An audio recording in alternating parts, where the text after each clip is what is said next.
विश्वास से होना चाहिए। दानियल के जैसे होना चाहिए। दानियल 6:4।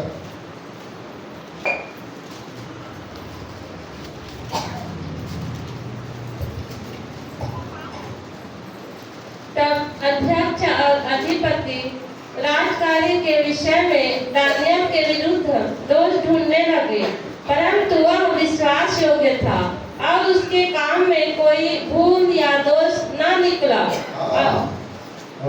और वे ऐसा कोई अपराध या दोष न पा सके। एक भी दोष दानियल में नहीं पाया। लोगों ने दोष खोजा काम के विषय में, उस राज्य के विषय में, और विश्वास योग्य था।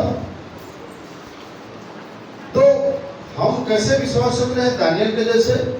दूसरा, यूसुफ के जैसे। यूसुफ के जैसे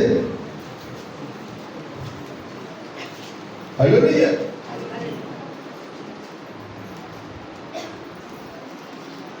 पौलुस के जैसे। पौलुस ने तीमुथियुस के जैसे। पौलुस ने तीमुथियुस को देखिए कैसा विश्वास को समझ करके उसने, देखिए पहला तीमुथी 1:12। पहला तीमुथी 1:12।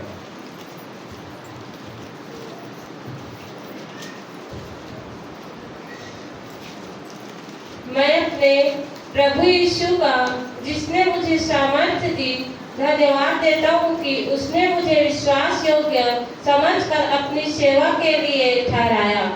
मैं अपने प्रभु यीशु मसीह की, यीशु का, जिसने मुझे सामर्थ्य दी है, धन्यवाद करता हूँ कि उसने मुझे विश्वास योग्य समझकर अपनी सेवा के लिए।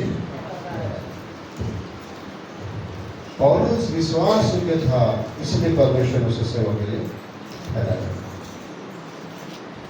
विश्वास योग्य समझकर ठहराया।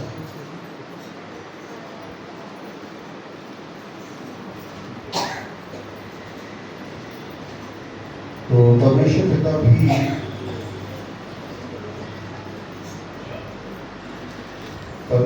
भी चाहता है हमसे कि हम विश्वास योग्य भंडारी परमेश्वर पिता हैं। हम विश्वास योग्य हों, ये परमेश्वर चाहता है। इसीलिए अपना सेवक भी वो विश्वास योग्य को ही ठहराता है। और जो विश्वास योग्य नहीं है वो अपने आप को भले सेवक कह ले, लेकिन वो सेवक नहीं है। ये पहले कुरिन्थी 4:1।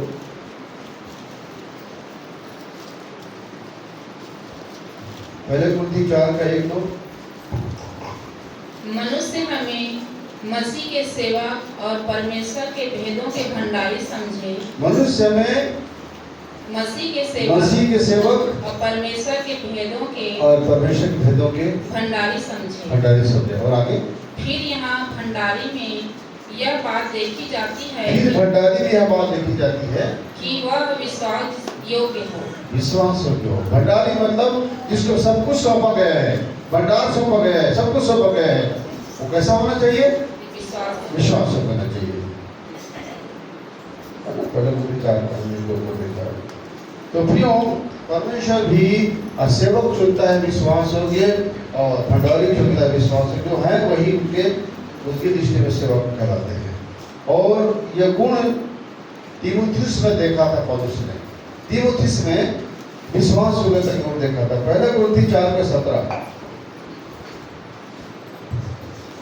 इसलिए मैंने तीमुथियुस को, जो प्रभु में मेरा प्रिय और विश्वास योग्य पुत्र है, तुम्हारे पास भेजा है। वह तुम्हें मसीह में मेरा चरित्र स्मरण कराएगा। हाँ, तुम्हारे पास भेजा किसको? तीमुथियुस को, जो मसीह में मेरा विश्वास योग्य पुत्र है। विश्वास योग्य था तीमुथियुस, इसीलिए उसने कलीसिया सौंपा उसको। पौलुस भी विश्वास योग्य था। पहले कुरिन्थी 7:25। पहले कुरिन्थी 7:25। पौलुस भी विश्वास योग्य था। कुंवारियों के विषय में प्रभु की कोई आज्ञा मुझे नहीं मिली, परंतु विश्वास योग्य होने के लिए जैसा दया प्रभु ने मुझ पर की है, उसी के अनुसार सम्मति देता हूँ। तो यहाँ पर विश्वास होने के लिए प्रभु ने उसको चुना था। पौलुस को सम्मति देता है। बहुत से हैं प्रियो, विश्वास के देखेंगे तो हम पाते तुखिकुस भी एक परमेश्वर का सेवक था, योग्य सेवक था। इफिसी 6:21 में तुखिकुस को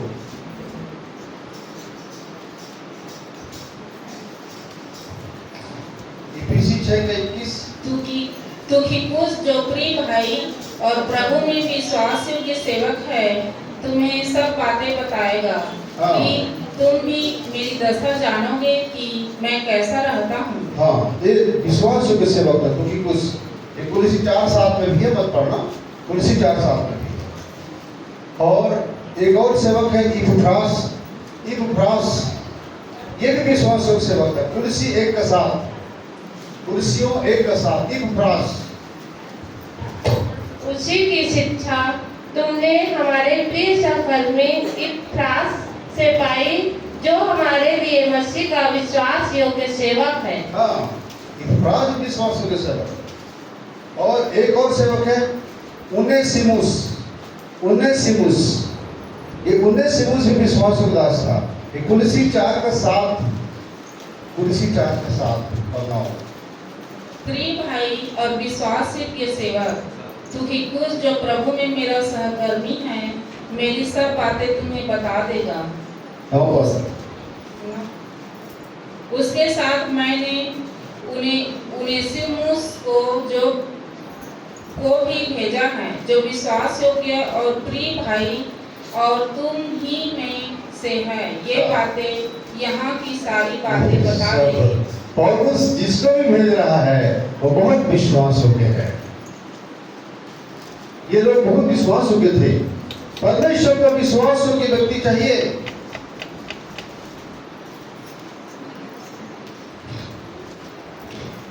अब आखिरी 2 बातें रह गई हैं जो मैं आपको बताना चाहता हूँ। आखिरी 2 बातें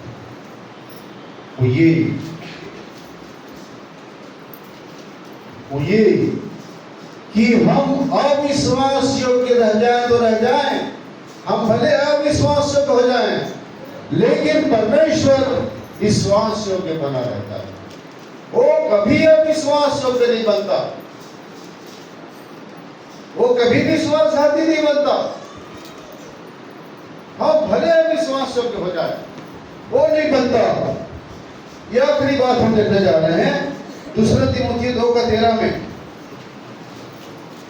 कि भले ही मनुष्य विश्वास योग्य न रहे, अविश्वास योग्य और निकम्मा निकल जाए, परंतु परमेश्वर सदा विश्वास योग्य बना रहता है। पढ़िए। यदि हम अविश्वासी भी हो तो भी वह विश्वास योग्य बना रहता है, क्योंकि वह आप अपना इनकार नहीं कर सकता। आप भी अपना इनकार नहीं कर सकता, क्योंकि सत्य परमेश्वर है, महिमा से भरा हुआ है, ज्योति से भरा हुआ है। वो अपना इनकार नहीं कर सकता। दुनिया बेईमान निकल जाए लेकिन वो कभी नहीं निकल सकता, क्योंकि वो सच्चा परमेश्वर है। हम भले अविश्वास से निकल जाएंगे, वो नहीं निकलेगा।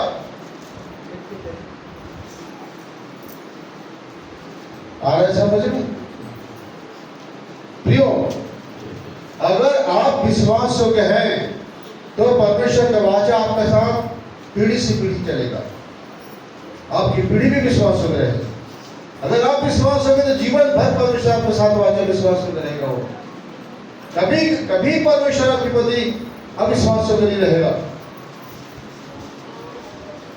एक चीज में आपका बाड़ा लगाने, जैसे अय्यूब के सब चीज में बाड़ा लगाया था, धन में, संपत्ति में, पशु में, पक्षी में, नौकर चाकर में, धन संपत्ति में, शरीर में, आत्मा में, प्राण में, हर चीज में, बाल बच्चों में, सब में, घर में, एक चीज में बाड़ा। ये तो जला सकता था शैतान, जलता था, एक चीज में बाड़ा लगाए हो। क्यों? जो विश्वास योग्य है उसी के प्रति परमेश्वर ऐसा करता है। और नहीं है तो अगर आपका जीवन तो चारा खाने की तरह शैतान आपको चलेगा। एक दिन आपको चारा देकर ललचा करके ले जाएगा दूध, परमेश्वर अपने से वहां मारेगा।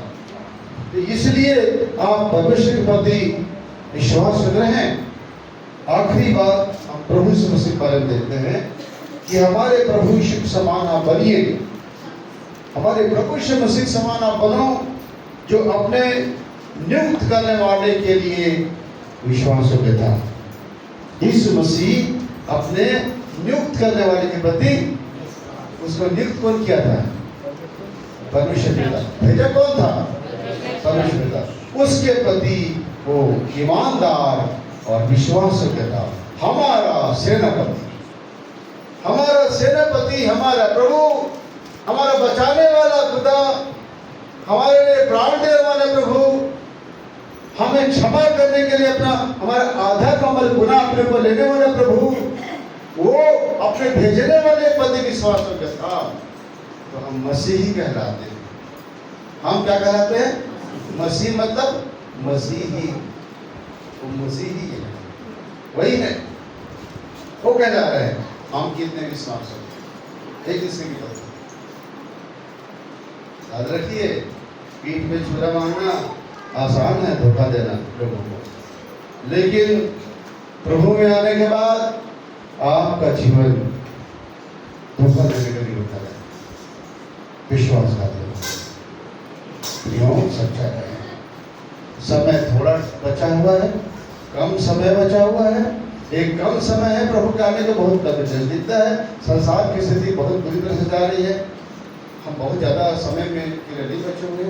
इसमें आप विश्वास योग्यता में रहे तो बहुत जल्दी आप उसके विश्वास उठा जाएंगे। कलिसिया वही है कि उठाया जाएगा।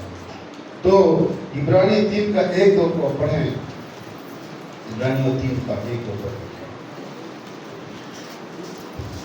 इसलिए हे पवित्र भाइयों, इसलिए हे पवित्र भाइयों, तुम जो स्वर्गीय बुलाहट में भागी हो, तुम जो स्वर्गीय बुलाहट में भागी हो, उस प्रेरित और महायाजक, उस प्रेरित और महायाजक यीशु पर, जिसे हम अंगीकार करते हैं, ध्यान करो। अब उसको ध्यान करो आगे। वह अपने नियुक्त करने वाले के लिए विश्वास योग्य था। वो अपने नियुक्त करने वाले के लिए विश्वास योग्य था। अपने नियुक्त करने वाले के लिए, भेजने वाले के लिए, चुनने वाले के लिए क्या था? विश्वास योग्य था। कौन? जैसा मूसा भी परमेश्वर के सारे घर में था। जैसे मूसा भी परमेश्वर के सारे घर में विश्वास योग्य था। देखिए, मूसा भी विश्वास योग्य था, यीशु मसीह भी विश्वास योग्य था, यहोशू भी विश्वास योग्य था, कालेब भी विश्वास योग्य था। लेकिन उसके बाद आगे जाके गड़बड़ हो गई। यहोशू का पूरा चलिए। तो जैसा प्रभु यीशु मसीह विश्वास योग्य था अपने चुनने वाले के लिए, भेजने वाले के लिए, वैसा ही हम भी अपने परमेश्वर के प्रति विश्वास योग्य बने, अपने भाइयों के प्रति अपने विश्वास योग्य रहें, अपने बहनों के प्रति, अपने परिवार के प्रति, अपने जिम्मेदारी के प्रति, अपने कर्तव्य के प्रति हम विश्वास योग्य रहें। परमेश्वर का संदेश यही कहता है कि परमेश्वर इस धरती पर केवल विश्वास योग्य व्यक्ति को चुनेगा, केवल विश्वास। अगर आप विश्वास योग्य हैं तो आपको चुनेगा, और अगर आप नहीं हैं तो नहीं चुनेगा। अभी भी वक्त है अपने आप को ठीक कर लीजिए, अपने आप को ठीक कर लीजिए, अपना संबंध ठीक कर लीजिए, अपना व्यवहार ठीक कर लीजिए, अपना जीवन ठीक कर लीजिए। 100 बार की एक बात, परमेश्वर आप में पवित्र आत्मा का फल देखेगा, और पवित्र आत्मा का फल सबसे पहला फल प्रेम है। और कलीसिया में अगर प्रेम नहीं है, आपके दिल में प्रेम नहीं है, तो फिर पवित्र आत्मा का फल नहीं होगा। हालेलुया। अगर आपके अंदर विश्वास हो जाता है तो निश्चय है कि आपके दिल में सत्य में प्रेम रहेगा। कोई आपके पास आएगा, आप कभी किसी को नहीं ठुकराओगे। जिस तरह से परमेश्वर आया हुआ, परमेश्वर के पास कोई भी आए वो ठुकराता नहीं है। संकट में इतनी सरस से मिलने वाला परमेश्वर, आंधी पानी में छिपने के शरण, ओले में छिपने के शरण है स्थान। वो कहते हैं कि संकट के दिन मुझे पुकार, मैं तुझे छुड़ाऊंगा, तू मेरी महिमा करने पाएगा। क्योंकि वो अपने पास आने वाले किसी को ठुकराता नहीं। वही स्वभाव आपका भी होता है कि आपका हृदय एक बाप का दिल होता है। जब आपके पास कोई आए तो आप क्षमा करते हैं, आप अपनाते हैं। प्रेम हमारे जीवन में अगर है तो हम दुनिया से जाएंगे तो सबको क्षमा करके जाएंगे। इसलिए पहले क्षमा कर दीजिए ताकि जब आपका जाना हो तो आप मत सके पिता पा जाते। वो नहीं करेगा तो रुके वो जाने, तो आप करके चले जाओ। ठीक है, आप करके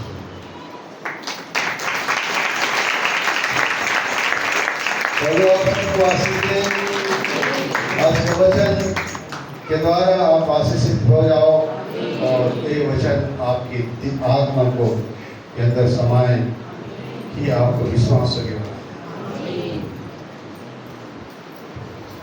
चलिए।